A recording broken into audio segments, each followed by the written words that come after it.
Futurama, the beast with a billion backs. Now guys, let me just start off and say that I am a huge Futurama fan, and I would love to see a Futurama movie. This is not the movie I wanted to see. Where to start with Beast with a Billion Backs? The plot is all over the place. There's some really disgusting imagery, and this film totally craps on the legacy of Futurama. Beast with a Billion Backs is one of the most confusing, disgusting, offensive, and blasphemous films I've ever seen. Now, it shouldn't come as a surprise to you that I am a Christian. This offends me. They mock heaven, they mock God, they mock Jesus. This is abysmal. It is the very thing that I despise about both The Simpsons and Futurama. Now, I will admit, the animation is well crafted. It's not cinema quality, but it's good enough for TV.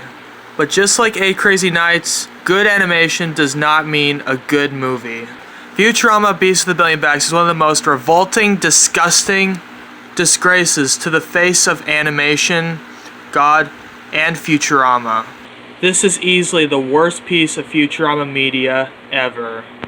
And the fourth worst animated movie is The Nuttiest Nutcracker.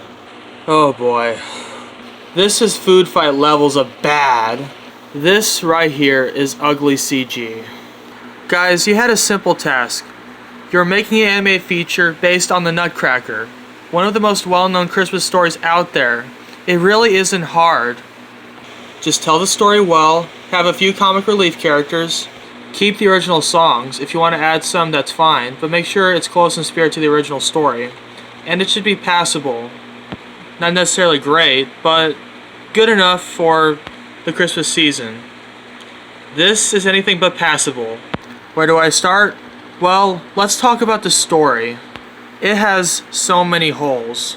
First off, why is the Christmas star the only way that Christmas can happen? That doesn't make a lick of sense, and I'm positive it wasn't in the original story. Also, when the Christmas star dropped, they could have climbed back up the tree to put it back on the top, but instead, they traveled to another world. Why? That doesn't make any sense. Is it because the Sugar Plum Fairy needs to make an appearance? You see what I'm talking about, guys? The plot is so messy and so convoluted that it makes the Barbie Nutcracker movie look like a masterpiece. When your movie isn't even better than an animated film based off a girl's doll, you know that you messed up big time. I don't need to say anymore. This is one of the worst adaptations of a Christmas classic I've ever seen. And let me tell you guys, that is against some stiff competition.